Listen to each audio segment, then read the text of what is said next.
នេះបានយើងហៅថាកូនក្មេងគឺបាត់នេះឯងម៉ោងច្រៀងគឺគាត់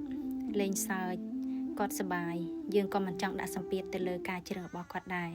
គាត់មានអារម្មណ៍បែបណាគឺគាត់ធ្វើបែបហ្នឹង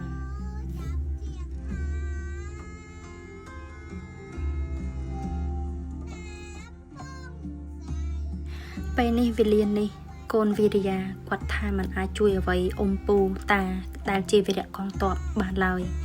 ក្រៅពីការច្រៀងលើកទឹកចិត្តដល់អ៊ំពូតាដែលជាវីរៈកងទ័ពជួរមុខនិងជួរក្រោយទាំងអស់ដែលបានរួបរวมគ្នា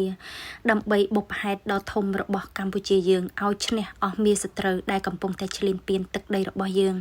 ពេលនេះវិរិយាមានតែច្រៀងដើម្បីលើកទឹកចិត្តអ៊ំពូតាកងទ័ពទាំងអស់ដែលប្រឹងប្រែងបង្ហូរឈាមនៅសមរភូមិមុខប៉ានិងម៉ាក់បានឲ្យវិរិយាមើលវីដេអូដែលបងប្អូនអ៊ំពូតាដែលកំពុងតែស្វិតស្វាញនិងមីងអ៊ំស្រីដែលឃើញកំពុងតែស្វិតស្វាញនៅសមរភូមិមុខកំលឿនពេក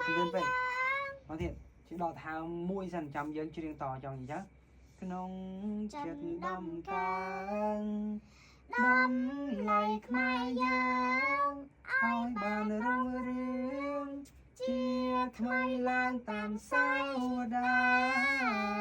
អ្នកខ្លះគាត់បានពលីទៅហើយអ្នកខ្លះទៀតកំពុងតែប្រឈមនៅជីវិតដ៏ក្តៅគគុកដែលមិនអាចរុញរានិងទន់ខ្សោយបានឡើយសេចក្តីអង់អាចក្លាហានរបស់ពួកគាត់ពិតជាឧត្តមឧត្តមខ្លាំងណាស់